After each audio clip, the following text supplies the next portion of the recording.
Hello friends, आज की इस क्लास में आप टेस्ट नंबर 12 देख रहे हो, जो कि आपके प्लेटफॉर्म के वॉल्यूम फर्स्ट से लिया गया है। आप में से जो नए लोग हैं वो एक बार प्लेलिस्ट में आकर चेक कर लीजिएगा। टेस्ट नंबर 1 to 11 प्लेटफॉर्म का वॉल्यूम फर्स्ट करवा दिया गया है और किरण पब्लिकेशन साथ ही साथ क्राउन पब्लिकेशन का भी प्रैक्टिस सेट अभी आपके बीएसएससी के लिए चल रहा है। तो आप में से जिन लोगों ने अभी तक प्लेलिस्ट में आकर नहीं देखा है तो एक बार चेक कर लीजिएगा। अगर आपको क्लास अच्छा लगे, क्लास से हेल्प मिले तो आप चैनल को सब्सक्राइब कर लीजिएगा। अगर क्लास का पीडीएफ चाहिए होगा तो नीचे टेलीग्राम का लिंक दिया हुआ है। पता नहीं क्यों टेलीग्राम लिंक ओपन होने में कुछ प्रॉब्लम होता है काफ़ी सारे फ्रेंड्स को। अगर आप में से किसी को प्रॉब्लम आए तो आप इस नंबर को नोट कर लीजिएगा। इस नंबर पर आप मैसेज करिएगा आपको टेलीग्राम का लिंक, और या नहीं तो अगर आप टेलीग्राम यूज नहीं करते हो तो आपको व्हाट्सएप पर ही क्लास का पीडीएफ भेज दिया जाएगा। नंबर है 9576843550। नंबर आप नोट कर लीजिएगा। आइए देखते हैं क्वेश्चन नंबर फर्स्ट। बताना है कि मौर्यकालीन इतिहास के सबसे महत्वपूर्ण साक्ष्य बिहार में कहाँ से प्राप्त हुए हैं। तो ऑप्शन नंबर बताइए राइट आंसर क्या होगा। नंबर डी हो जाएगा राइट आंसर, कुम्हरार से प्राप्त हुआ है। ठीक है, देखिए मौर्य वंश की राजधानी पाटलिपुत्र थी। आपको एक दो बात यहाँ पे ध्यान रखिएगा। सासाराम दिया हुआ है, सासाराम में शेर शाह का मकबरा है। ठीक है, अगर पूछेगा सासाराम के बारे में तो शेर शाह का मकबरा सासाराम में ही है। वैशाली के बारे में समझिए, वैशाली विश्व की प्रथम गणतंत्र लिच्छवी जो है उसकी राजधानी थी, ध्यान रखेंगे। और राजगिरी ऑप्शन नंबर जो ए है, राजगिरी मगध महाजनपद की राजधानी रह चुकी है। ठीक है, नंबर सेकंड देखिए, दो विशाल भूभाग को जोड़ने वाली भूमि की जो छोटी पट्टी होती है उसको क्या कहा जाता है। तो option number A right answer होगा, भूसंधि कहते हैं। हर एक क्लास के बाद थोड़ा सा 1 सेकंड के आसपास का टाइम आपके लिए दिया जाएगा, अपना जवाब सोचिएगा। दो विशाल भूभाग को जोड़ने वाली भूमि की छोटी पट्टी को आप भूसंधि कहते हैं, ध्यान रखिएगा। नंबर थर्ड है, निम्नलिखित में से किस निकाय की अध्यक्षता गैर सदस्य करता है, मतलब सदस्य उसके नहीं होते हैं। तो ऑप्शन नंबर जो बी है राज्यसभा। आपको काफ़ी बार बताया जा चुका है। देखिए राज्यसभा के सभापति अनुच्छेद आपका जो 64 है, अनुच्छेद 64 के आधार पर उपराष्ट्रपति होता है, जो कि राज्यसभा के सदस्य नहीं होते हैं, ध्यान रखिएगा। नंबर 4 है, स्वतंत्रता से पूर्व भारतीय राष्ट्रीय कांग्रेस के सबसे अधिक समय तक अध्यक्ष कौन रहे। सवाल आपसे पूछा है कि स्वतंत्रता से पहले भारतीय राष्ट्रीय कांग्रेस के सबसे अधिक समय तक जो अध्यक्ष रहे थे। तो ऑप्शन ए राइट आंसर हो जाएगा, मौलाना अबुल कलाम आज़ाद साहब रहे थे, ध्यान रखिएगा। देखिए इन्होंने जो अबुल कलाम आज़ाद है ना, ये वर्ष 1940 से लेकर के ना 45 तक कांग्रेस के अध्यक्ष रहे थे। इसके बीच में क्या हुआ कि कांग्रेस का कोई अधिवेशन हुआ ही नहीं था, इसीलिए वहाँ पे उस वक्त अध्यक्ष ये बने ही रहे थे। नंबर 5 है, भारत के राष्ट्रीय ध्वज का डिजाइन किसने तैयार किया था। नंबर 5 का ऑप्शन नंबर डी हो जाएगा, पिंगली वेंकैया के द्वारा किया गया था, ध्यान रख लीजिएगा। नंबर 6 है, किस संगठन ने प्रदूषणकारी वस्तुओं के आयात पर विश्व की पहली CO2 उत्सर्जन शुल्क लगाने की घोषणा कर दी है। ऑप्शन नंबर सी हो जाएगा, यूरोपीय संघ के द्वारा, ध्यान रखिएगा। नंबर 7 है, विश्व का विख्यात तेल शोधक कारखाना नाम है अबदान। अबदान जो है ये कहाँ पर है। ऑप्शन नंबर बी हो जाएगा, ईरान में है, ध्यान रखिएगा। विश्व का अगर आपसे पूछे कि जो विख्यात तेल शोधक कारखाना अबदान है ये कहाँ पर, तो ईरान में है। भारत का सबसे बड़ा तेल शोधक कारखाना अगर निजी क्षेत्र का पूछेगा, ध्यान देंगे, भारत का सबसे बड़ा तेल शोधक कारखाना निजी यानी कि प्राइवेट क्षेत्र का अगर आपसे पूछता है ना तो जामनगर में है। ठीक है, ध्यान रखेंगे, नाम है PL ये जो है ना मतलब रिलायंस पेट्रोकेमिकल्स नाम है, ध्यान रखेंगे। ठीक है, और एक बात देखिए यहाँ पे, जैसे आपका ना ओपेक के बारे में आपने सुना होगा। तो ओपेक ना ये जो पेट्रोलियम उत्पादक देश है इनका एक समूह है। ओपेक की जो स्थापना है, एग्जाम में ओपेक के बारे में पूछा जा सकता है। तो ओपेक की जो ये है 1960 ईस्वी में इसकी स्थापना किया गया था। ठीक है, और भारत 1970 और 1990 के दशक पे ना आरंभ में तेल मतलब भारत में तेल संकट का काफ़ी अच्छा खासा प्रॉब्लम आया था, ये भी ध्यान रखेंगे, वर्ष 1970 और 1990 में। देखिए ओपेक का मुख्यालय अगर आपसे पूछता है कहाँ पर है तो ऑस्ट्रिया, आपको नाम ध्यान रखना है। ठीक है, ऑस्ट्रिया में, ऑस्ट्रिया कहाँ, तो वियना में।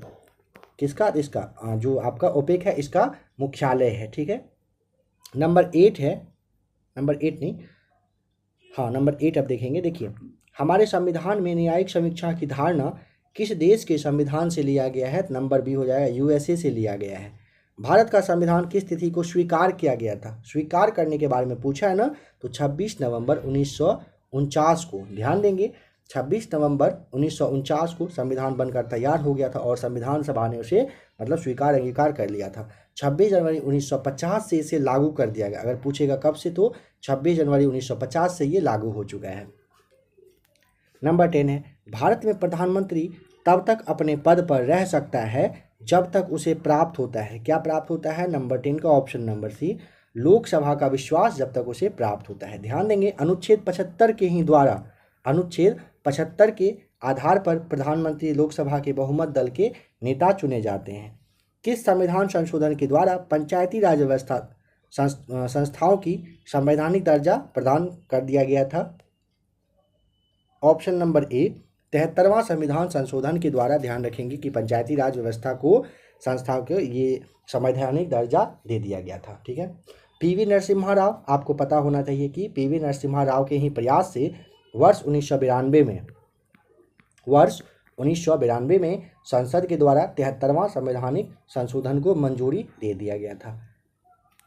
नंबर 12 है, निम्नलिखित में से कौन सी रचना महात्मा गांधी के साथ संबंधित नहीं है? इसमें से कोई एक ऐसा है तो ऑप्शन नंबर 12 का जो सी है ना, द होली फैमिली, ये महात्मा गांधी की रचना नहीं है। ध्यान रखेंगे, द होली फैमिली। सवाल है कि ये किसका मतलब रचना है? तो देखिए, द होली फैमिली ना कार्ल मार्क्स और फ्रेडरिक एंगल्स नाम था, उन दोनों के द्वारा ये लिखा गया पुस्तक है। और आपका माय एक्सपेरिमेंट विथ ट्रूथ, हरिजन और हिंद स्वराज, ये महात्मा गांधी के ही द्वारा लिखा गया पुस्तक है। नंबर 13 देखिए, निम्नलिखित में से कौन सी पुस्तक या पुस्तकें मुल्क राज आनंद की लिखी हुई है? देखिए, मुल्क राज आनंद के द्वारा पूछा ना तो आपका जो अपना जवाब सोच लीजिए, बताइए क्या होगा। देखिए, coolie, the barber trade union और जो आपका टू लिव्स एंड बर्ड, ये तीनों जो है ना मुल्क राज आनंद के द्वारा ही लिखा गया। तो ऑप्शन नंबर आपको यहाँ पे डी टिक करना होगा। ठीक है। नेक्स्ट है SEZ का पूरा रूप बताइए क्या, यानी कि सेज का पूरा मतलब आपको फुल फॉर्म बताना है, क्या होता है। तो देखिए, स्पेशल, S से हो जाएगा आपका स्पेशल, E से हो जाएगा आपका इकोनॉमी और Z से होता है जोन। तो यहाँ पे ऑप्शन नंबर देखिए आपका नंबर सी हो जाएगा right answer. Special economy zone आप कहते हैं, सेज का पूरा नाम है। नंबर 15 है, सार्क का पूरा रूप क्या है, मतलब फुल फॉर्म सार्क का बताना है। तो देखिए, South Asian Association for Regional Cooperation होता है। Option number B, South Asian Association for Regional Cooperation को आप क्या कहते हैं? सार्क नाम से आप जानते हैं। मानचित्र में पर्वत और पहाड़ को दर्शाया जाता है किस कलर से? देखिए, ऑप्शन नंबर ए, लाल रंग के द्वारा ना पहाड़ और जो आपका पर्वत है इसको दर्शाते हैं। लाल रंग से पहाड़ पर्वत समझे। अगर नदी या समुद्र के बारे में पूछेगा तो ब्लू कलर आ जाता है उसके लिए। ठीक है। और ऊंचा जो स्थान होता है उसको पीले कलर से दिखाया जाता है।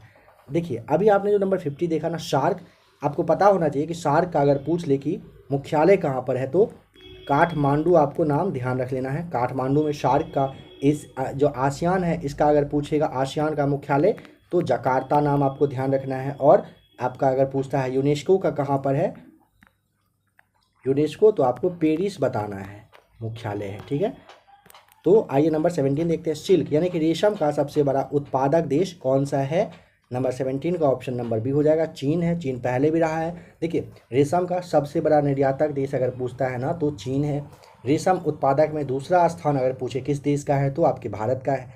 भारत में टोटल 4 तरह का रेशम का उत्पादन होता है। 4 में से कौन कौन सा है? तो देखिए, एक होता है मूंगा, दूसरा है सहतूत, तसर और एरी, 4 तरह का। भारत को ना मूंगा रेशम के उत्पादन में कहिए कि ये काफ़ी आगे है। ठीक है, नंबर टॉप पे है।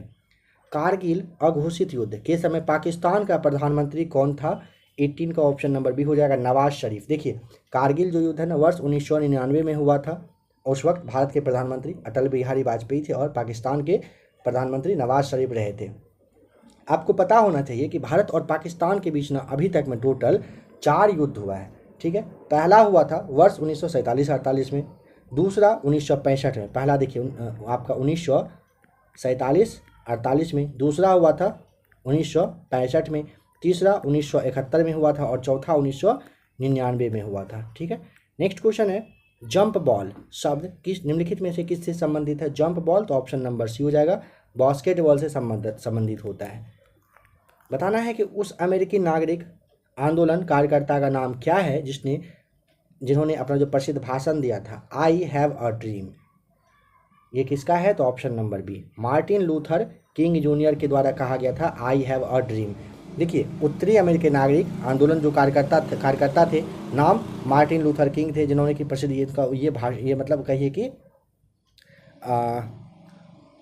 उनका मतलब ये था, भाषण दिया गया था आई हैव अ ड्रीम। ठीक है, मार्टिन लूथर किंग को ना यहाँ वहाँ का यूएसए का ना जूनियर गांधी के रूप में भी आप जानते हैं, इनको गांधी भी कहा जाता है। नंबर 21, निम्नलिखित में से कौन सी आकृति भूमिगत जल से बनी होती है? भूमिगत जल से पूछा है तो ऑप्शन नंबर 21 का ए हो जाएगा, कार्स्ट वीडो, आप ध्यान रखिएगा। नंबर 22 है, पौधे में मुख्य या प्राथमिक पोषक तत्व होते हैं, कौन से? Option number B, nitrogen, phosphorus और पोटाश होता है। नंबर 23, एक्सीमो के घर बने होते हैं, किस चीज़ के? एक्सीमो के घर जो है ना बर्फ के बने होते हैं। ऑप्शन नंबर ए यहाँ पे राइट आंसर हो जाएगा। दिल्ली से पहले भारत की राजधानी कौन सी थी? ऑप्शन नंबर 24 का बी हो जाएगा राइट आंसर, कलकत्ता था। राष्ट्रपति लोकसभा के सदस्यों में निम्न को प्रतिनिधित्व देने के लिए नामित कर सकता है, किसको? 25 का option number A, Anglo Indian को। नंबर 26 है, लाल त्रिकोण का संबंध किससे है? नंबर 26 का ऑप्शन ए, परिवार कल्याण से संबंध होता है, किसका? लाल त्रिकोण का। ठीक है, कमल के बारे में आपको पता होना चाहिए, एक संस्कृति और सभ्यता का होता है। ठीक है, रेड क्रॉस डॉक्टरी सहायता के लिए ऑप्शन नंबर जो बी है, डॉक्टरी सहायता के लिए। फिर आपका जैसे लाल झंडा होता है ना, तो वो क्रांति का प्रतीक है। काला झंडा से विरोध का प्रदर्शन करते हैं, और पीला झंडा जो है ना, वो संक्रामक वगैरह को दर्शाने के लिए मतलब किया जाता है। नंबर 27, कंटूर रेखा के बारे में बताइए, क्या चीज़ को दर्शाती है? तो ऑप्शन नंबर ए, समुद्र तल से समान ऊंचाई एवं आकार वाले स्थान को कंटूर रेखा ही दर्शाती है। आइसोबार के बारे में आपको पता होना चाहिए कि आइसोबार समान दाब वाले स्थान को मिलाने वाला रेखा होता है। ठीक है, कौन सा? तो आइसोबार। फिर आपका आइसोहाइट होता है, वो समान वर्षा वाले स्थान को मिलाने वाला रेखा होता है। नंबर 28 है, कर्क रेखा भारत के कितने राज्यों से होकर गुजरती है? ऑप्शन नंबर सी हो जाएगा, 8 राज्यों से गुजरती है। देखिए, कर्क रेखा ना ऐसे समझिए कि भारत के जो 8 राज्य, राजस्थान, गुजरात, मध्य प्रदेश, छत्तीसगढ़, झारखंड, पश्चिम बंगाल, त्रिपुरा और मिजोरम से होकर गुजरती है। एक दो बात यहाँ पे समझिएगा, अगर आपसे पूछेगा ना कि 23.5 डिग्री उत्तरी अक्षांश पूछता है ना, इसको आप कर्क रेखा कहते हैं। 23.5 डिग्री उत्तरी अक्षांश को कर्क रेखा, और 23.5 डिग्री अगर आपका दक्षिणी अक्षांश होगा ना, इसे आप मकर रेखा कहेंगे। ध्यान रखिएगा, काफ़ी ज़्यादा ये इम्पॉर्टेंट है और कन्फ्यूजिंग है। नंबर 29, अ लाइफ पुस्तक की रचयिता कौन है? Option number A, Taslima Nasreen के द्वारा ये लिखा गया था। ये एक मतलब बंगाली लेखिका रही हैं। ठीक है, इनका जो तस्लीमा नसरीन ना, इनका कुछ और भी बुक है, जैसे में कि नाम है, एक है लज्जा, दूसरा है फ्रेंच लवर, बेशरम। ये सारे पुस्तक जो है तस्लीमा नसरीन की ही लिखी हुई पुस्तक, जो कि काफ़ी फेमस है। कावेरी नदी बहती है कहाँ पर? ऑप्शन नंबर बी, कावेरी नदी आपके भारत के दक्षिणी भाग में बहती है। ठीक है, कावेरी नदी ना कर्नाटक के ब्रह्मगिरी से, ध्यान रखेंगे, कावेरी जो है ना कर्नाटक का जो ब्रह्मगिरी है वहाँ से निकलती है, और बंगाल की खाड़ी में ये जाकर मिल जाती है। नंबर 31, केंद्रीय गृह मंत्री अमित शाह ने किस राज्य में सरकारी नौकरियों में महिलाओं को 33% आरक्षण देने की घोषणा की है? काफ़ी इंपॉर्टेंट क्वेश्चन है, बताइए। 31 का right answer option number A हो जाएगा, त्रिपुरा में। घाना पक्षी अभ्यारण्य किस राज्य में है? 32 का, तो देखिए ये आपका ना राजस्थान में हो जाएगा, ऑप्शन नंबर ए। घाना पक्षी पूछेगा राजस्थान में। कुछ अभ्यारण्य के बारे में सुनिए, जैसे आपका गिर है ना, गिर राष्ट्रीय उद्यान गुजरात में है। मानस अगर पूछेगा तो असम में है। जिम कॉर्बेट राष्ट्रीय उद्यान उत्तराखंड। कान्हा जो है मध्य प्रदेश में है। बांदीपुर के बारे में पूछा जा सकता है, तो बांदीपुर आपको ध्यान रखना है कि कर्नाटक में है। और दाचीग्राम अभ्यारण्य जो कि आपके जम्मू कश्मीर में है। इन सारे को आप ध्यान रखिएगा। देखिए नेक्स्ट क्वेश्चन है, दल बदल विरोधी कानून जो है ये पारित हुआ था, कब पारित हुआ था? नंबर 33 का ऑप्शन नंबर बी, वर्ष 1985 में। पूछेगा कि कौन सा वाला संविधान संशोधन था, तो 52वां संविधान संशोधन के तहत ही ना दल बदल कानून पारित किया गया था और इसे संविधान में 10वीं अनुसूची में 10वीं अनुसूची को इसमें मतलब इसे जोड़ा गया था 10वीं अनुसूची में। और अगर पूछे कि उस वक्त प्रधानमंत्री कौन थे, तो राजीव गांधी का नाम आप ध्यान रख लेंगे, राजीव गांधी प्रधानमंत्री थे उस वक्त। बताना है कि उज्जैन किस नदी के किनारे है, ये क्वेश्चन यहाँ से आपका बन के आएगा कि नदी और किस शहर के तट पर है। तो देखिए उज्जैन जो है ना आपका ऑप्शन नंबर सी हो जाएगा, शिप्रा नदी के तट पर है। देखिए जैसे पूछेगा ऑप्शन नंबर ए गोदावरी, तो ये जो नासिक है ना, नासिक ना गोदावरी नदी के ही तट पर है, ठीक है। फिर आपका जैसे ये जो है तिरुचिरापल्ली, ये आपका कावेरी नदी के तट पर है, ठीक है। अगर पूछता है कि रुद्रप्रयाग के बारे में, तो भागीरथी आप ध्यान रख लेंगे, भागीरथी रुद्रप्रयाग, ठीक है। नेक्स्ट आप देखिए जैसे में कि गोमती है लखनऊ नदी के, और गोमती नदी जो है ये लखनऊ के तट, और अयोध्या जो है ना मतलब अयोध्या ये सरयू, ऐसे आप ध्यान रखिएगा, काफ़ी इंपॉर्टेंट है। यहाँ से आपका क्वेश्चन भी बनकर आता है। नंबर 35 है, बताना है कि कथकली के बारे में, कथकली किस राज्य का शास्त्रीय नृत्य है। 35 का ऑप्शन नंबर ए हो जाएगा, केरल का है। देखिए कथकली तो केरल का हो जाएगा, ठीक है। आंध्र प्रदेश ऑप्शन नंबर सी, आंध्र प्रदेश का आपका होता है कुचिपुड़ी, ठीक है। असम का हो जाएगा कौन सा, असम में बिहू नृत्य होता है, और तमिलनाडु जो है यहाँ पे भारतनाट्यम होता है, ध्यान रखिएगा। निम्नलिखित में से कौन दो राज्यों की राजधानी है इन सब में से, नंबर 36 का ऑप्शन नंबर ए जो है ना आपका चंडीगढ़। पंजाब और हरियाणा की जो राजधानी है वो कौन सी है, तो चंडीगढ़ है। देखिए जैसे आपका केंद्र शासित प्रदेश के बारे में समझिए, जैसे आपका पुदुचेरी है ना, इसकी राजधानी पुदुचेरी ही है। लक्षद्वीप की अगर पूछेगा राजधानी तो कवरत्ती नाम ध्यान रख लीजिएगा। अंडमान निकोबार द्वीप समूह के बारे में पूछे राजधानी कहाँ है, तो पोर्ट ब्लेयर। और दमन दीव और जो ये आपका दादर नागर हवेली है ना, इसका अगर पूछेगा राजधानी तो दमन में है, इसे आप ध्यान रखिएगा। मेगास्थनीज राजदूत था किसका, option number A Seleucus Nicator का राजदूत था। भारत की कुल समुद्री सीमा की लंबाई बताइए। पीछे वाले क्लास में आपसे पूछा था ना कि तट रेखा वाली लंबाई, तो उसमें आपको दोनों बता दिया गया था, तो ऑप्शन नंबर 38 का भी हो जाएगा 7500 किलोमीटर। अगर कुल समुद्री सीमा पूछेगा आपसे ना, तो 7516.6 किलोमीटर। और भारत का अगर मुख्य भूमि तट वाला पूछता है ना, तो आपको 6100 किलोमीटर बताना है। नंबर 39 है, बुद्ध के बचपन का नाम बताइए क्या था, ऑप्शन नंबर बी सिद्धार्थ नाम था। हिमालय की सबसे उत्तरी पर्वत श्रेणियों को कहते हैं, समझिएगा हिमालय का जो सबसे उत्तरी पर्वत श्रेणी है उसके बारे में पूछा है। तो देखिए हिमालय के टोटल ना 3 भाग में बांटा गया। हिमाद्री सबसे उत्तर हिमालय का है, और सबसे दक्षिणी भाग जो है ये आपका शिवालिक हिमालय ये होता है। तो आपका यहाँ पे पूछा है श्रेणी होता, तो आपसे यहाँ पे पूछा है, ऑप्शन नंबर बी हो जाएगा हिमाद्री यहाँ पे राइट आंसर। नंबर 41 है, यहाँ पे कौन सा युग्म है जो गलत दिया हुआ है। तो देखिए ऑप्शन नंबर जो आपका यहाँ पे ना डी है ना, 4 दिसंबर को विश्व प्राकृतिक दिवस, ये क्या होगा, गलत होगा। 4 दिसंबर को ना नौसेना दिवस मनाया जाता है, ठीक है, नौसेना दिवस। 1 जुलाई को डॉक्टर्स दिवस, 23 जनवरी को नेताजी जयंती दिवस, और 16 नवंबर को राष्ट्रीय प्रेस दिवस के रूप में मनाते हैं। अगर आपसे जैसे कुछ कुछ समझिएगा, विश्व शरणार्थी दिवस भी पूछा जा सकता है 20 जून को, विश्व रक्तदान दिवस 14 जून। आप खुद भी अपना जवाब सोचिएगा। देखिए विश्व वन प्राणी दिवस कब मनता है, 3 मार्च को। अगर पूछेगा विश्व खाद्य दिवस तो 16 अक्टूबर को।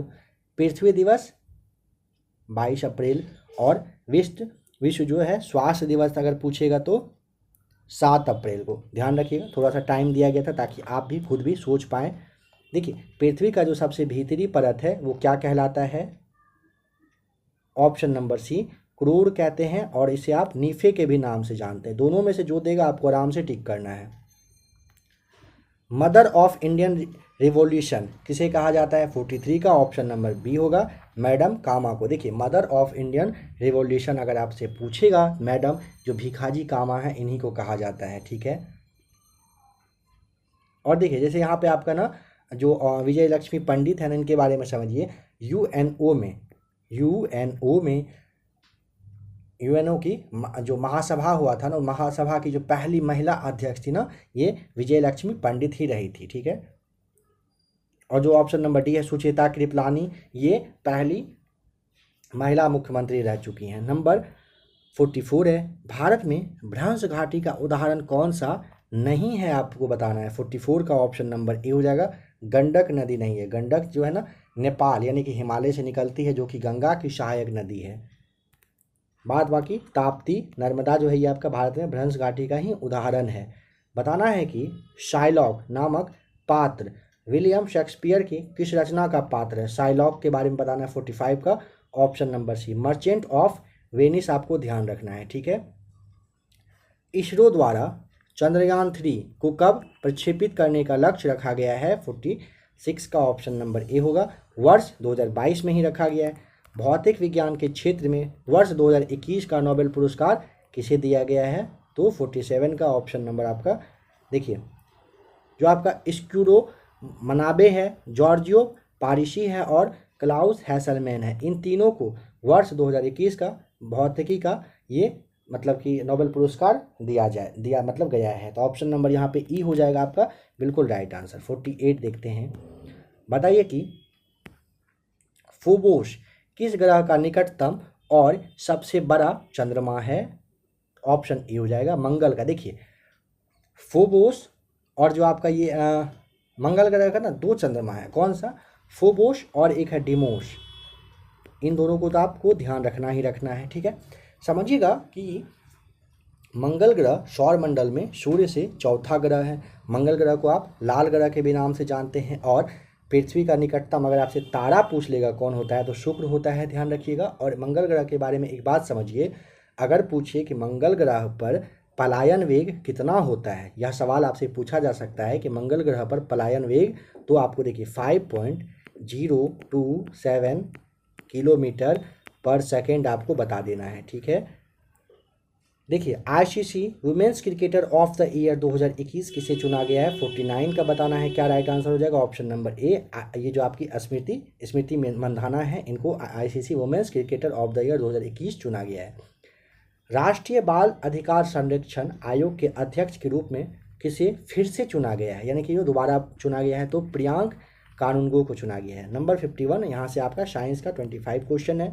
और साइंस के लिए अब स्पीडी का भी क्लास आपके लिए आ रहा है, तो आप उसे भी देखिएगा। और अगर कोई साइंस का एक अच्छा खासा बुक आपके एग्जाम के लिए अगर आ जाता है, बीएसएससी के लिए आएगा ही, किसी अच्छे पब्लिकेशन का बुक, तो फ्रेंड्स मार्केट में बहुत सारा अवेलेबल होगा, इसमें कोई डाउट नहीं है। बट जो सबसे बेस्ट बुक आपके एग्जामिनेशन के लिए रहेगा वो आपको एबीसी एकेडमी पर हमेशा प्रोवाइड करवाया जाएगा। तो साइंस के लिए भी अभी फ़िलहाल आप स्पीडी से करिए, क्योंकि स्पीडी आपको पता होना चाहिए कि काफ़ी बेस्ट है। साइंस आपका काफ़ी हद तक अच्छा खासा ये स्ट्रॉन्ग कर देगा कौन, तो स्पीडी साइंस से अगर आप पढ़ते हैं। तो अगर आपके पास बुक हो तो आप अभी से एक पेज कम से कम पर डे के हिसाब से मिनिमम एक पेज आप ज़रूर पढ़ लीजिए, याद कर लीजिए। जब टाइम मिले नहीं तो आप एबीसी एकेडमी पर क्लास देखिएगा, पीडीएफ चाहिए होगा तो आपको मिल जाएगा। और कोई अच्छा सा पब्लिकेशन का बुक आएगा तो आपको वो भी अवेलेबल करवा दिया जाएगा। पारिस्थितिकी तंत्र में उच्चतम पोषण स्तर किसे प्राप्त होता है। ऑप्शन नंबर सी होगा राइट आंसर, अपघटक को। देखिए पारिस्थितिकी तंत्र में ना उच्चतम पोषक स्तर पूछे तो अपघटक को ही प्राप्त होता है। और जैविक घटक को टोटल अगर पूछेगा कितने, तो 3 भागों में बांटा गया है। घड़ी में स्फटिक क्रिस्टल का कार्य किस पर आधारित होता है। ऑप्शन नंबर बी, दाब विद्युत प्रभाव पर होता है, ध्यान रखिएगा। नंबर 53 हो जाएगा, राइट आंसर बताना है इसका क्या होगा कि प्रकाशीय सजावट तथा विज्ञापन के लिए विसर्जन नलिकाओं में प्रयुक्त होने वाली गैस कौन सी होती है। ऑप्शन नंबर आप बी टिक करेंगे, नियॉन होता है इसका, नियॉन का यूज होता है। देखिए और एक दो बात समझिए कि SO2 जो आपका दिया हुआ है और NO2 ये अम्लीय वर्षा में प्रयुक्त होने वाली गैस होती है। नंबर 54, शरीर में ऑक्सीजन की पूर्ति किसके माध्यम से होती है। ऑप्शन नंबर बी, लाल रक्त कोशिकाओं की ही वजह से होता है। बताना है कि सोडा जो बारूद बनाने के काम में आता है, इसका रासायनिक नाम क्या है। Option number C, potassium nitrate नाम आप ध्यान रखेंगे। सोडा का बारूद बनाने में काम आता है, और अगर पूछेगा कि इसका रासायनिक नाम बता दीजिए तो पोटेशियम नाइट्रेट होता है। अगर आपसे पूछेगा कि इसको कैसे आप इसका फॉर्मूला मतलब वो सूत्र बताइए, KNO3 आपको बता देना है, ठीक है। नंबर 56 है, कि एक अवतल लेंस की फोकस दूरी 15 सेंटीमीटर होती है। समझिएगा सही से, आपको यहाँ पे सॉल्व करना है। एक अवतल लेंस की फोकस दूरी 15 सेंटीमीटर है। यदि वस्तु को लेंस से 30 मीटर की दूरी पर रखा गया हो तो प्रतिबिंब की दूरी आपको ज्ञात करना है कि क्या हो जाएगा। तो देखिए यहाँ पे आपको पता होना चाहिए, सबसे पहले आपको फॉर्मूला पता होना चाहिए। तो देखिए क्या होता है यहाँ पे समझिएगा, 1/f equal to 1/v minus 1/u होता है। ठीक है, आप इसे जब आपसे पूछा है ना कि दूरी ज्ञात करना है, ठीक है, तो आपको यहाँ पे 1/v क्या हो जाएगा, 1/f प्लस 1/u होगा, क्योंकि यहाँ जो आपका माइनस है ये इसी साइड रहेगा। या फिर आप ऐसे देखिए 1/v जो है इस साइड आप इसको यहाँ रखेंगे और ये वाला 1/ जो आपका u है उधर जाता है, तो ये आपका प्लस में हो जाएगा 1/f प्लस 1/u। तो यहाँ पे आप जब सॉल्व करेंगे तो क्या दिया हुआ है, 15 सेंटीमीटर है, तो 1/ यहाँ पे आपका -15 प्लस 1/-30 आएगा। इसे आप जब सॉल्व करेंगे -3/30 आपका आ जाएगा एलसीएम लेने के बाद, तो आपका v इक्वल टू यहाँ पे -10 सेंटीमीटर आएगा। तो ऑप्शन देखिए यहाँ पे ना नंबर डी आपका जो है बिल्कुल ये सही दिया हुआ है। नंबर 57 है, वर्षा की बूंदें गोल होने का कारण क्या है। फ्रेंड्स देखिए जैसे आपका अभी ये जो आपने क्वेश्चन देखा ना फॉर्मूला पर जो आपका सेट किया हुआ है, आपको इसका भी क्लास बताया जाएगा। ठीक है, किस तरीके से क्या सॉल्व करना होता है ये भी आपको बहुत ही जल्द बताया जाएगा। नंबर 57 है, वर्षा की बूंदें गोल होने का रीजन बताइए क्या होता है। 57 का ऑप्शन नंबर बी, जल का जो पृष्ठ तनाव होता है इसी की वजह से वर्षा की बूंदें कैसी होती है, तो गोल होती है। और अगर आपसे पूछता है ना कि पृष्ठ तनाव का मात्रक बताइए क्या होता है, तो देखिए पृष्ठ तनाव आपको बोला जा रहा है, पृष्ठ तनाव का मात्रक बताइए तो क्या होता है। अगर पता हो तो आप सोच के बताइए जवाब क्या होगा। जूल बाय यहाँ पे m² होता है पृष्ठ तनाव का मात्रक। देखिए नंबर 58 है, किसी पिंड का वेग 2 गुना हो जाने पर उसकी गतिज ऊर्जा कितनी होती है। ऑप्शन नंबर आपका सी हो जाएगा, 4 गुनी हो जाती है। शराब के अत्यधिक उपभोग से क्षति होता है किस चीज़ का, 59 का ऑप्शन ए, यकृत का क्षति होता है, ध्यान रख लीजिएगा। ठीक है, लीवर पे फर्क पड़ता है। 59 के बाद नंबर 60 देखिए, सैलों तथा खनिजों में सर्वाधिक मात्रा में पाए जाने वाला तत्व कौन सा होता है, तो ऑप्शन नंबर बी हो जाएगा राइट आंसर, कार्बन होता है। देखिए कार्बन के बारे में पूछे कि धातु है या क्या है, तो आपको बता देना है कार्बन एक अधातु है। ठीक है, सबसे पहले ये ध्यान रखिएगा।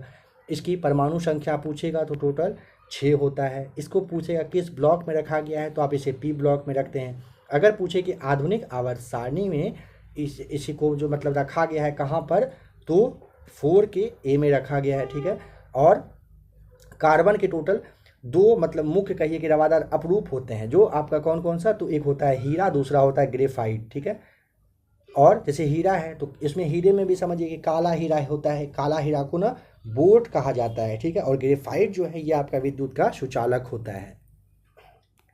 नंबर 61 देखिए यहाँ पे दिया हुआ है कि MnO2 प्लस 4HCl अभिक्रिया करेगा MnCl2 plus H2O plus Cl2 जो है ये दी गई अभिक्रिया उदाहरण है किस चीज़ का, ऑप्शन नंबर ए हो जाएगा, रेडॉक्स का ये उदाहरण है। ठीक है, नंबर 62 दही का जमना बताइए कि कौन सी प्रतिक्रिया होगी। देखिए दही का जो जमना है ना ये आपका रासायनिक प्रतिक्रिया होता है, समझिएगा थोड़ा सा, जो भी नए लोग हैं उनके लिए, जो भी जिनको भी पता हो उनके कोई बात ही नहीं है। देखिए एक होता है आपका भौतिक और एक होता है रासायनिक प्रतिक्रिया। भौतिक प्रतिक्रिया में क्या होता है, वैसा ये मतलब कहीं कंडीशन है जिसमें जब ये कंप्लीट हो जाता है, कोई प्रक्रिया कंप्लीट हो जाए तो उसको फिर से आप मतलब वापस मतलब चेंज कर सकते हैं। जैसे जल का जो बर्फ़ में बदलना होता है ना, मोमबत्ती का पिघलना, ये सारा ना भौतिक क्रिया होता है। और जैसे आपका रासायनिक प्रक्रिया है ना, तो इसमें ख़त्म होने के बाद जो भी चीज़ है ना, जो उसको आप फिर से वापस कंडीशन में नहीं ला सकते हैं। जैसे में देखिए अगर दूध आपका दही बन जाता है ना, दही को आप फिर से दूध नहीं बना पाएंगे, समझिएगा। मोमबत्ती अगर जल जाता है आपका, मोमबत्ती अगर आपका जल जाता है, और अभी देखिए भौतिक प्रतिक्रिया में ना मोमबत्ती का पिघलना बोला गया था, मोमबत्ती का पिघलना और बर्फ़ जल का बर्फ़ में बदलना, ये दोनों भौतिक क्रिया है, क्योंकि इसको आप चेंज कर सकते हैं, जब जैसे चाहे वैसे चेंज कर सकते हैं। बट दही से दूध से अगर दही बन जाता है, मोमबत्ती अगर आपका जल जाता है, दूध का जो पनीर या फिर मिठाई आप बना लेते हैं, इन सब को आप वापस नहीं कर सकते हैं फिर से चेंज। तो जो वापस चेंज आपका नहीं होगा वो रासायनिक प्रतिक्रिया होता है, जो चेंज हो जाएगा फिर से उसे आप भौतिक प्रतिक्रिया कहते हैं। तो दही का जो जमना है ना, ये क्या हो जाएगा, ऑप्शन नंबर ए रासायनिक, क्योंकि फिर से इसको आप दूध में नहीं बदल सकते हैं।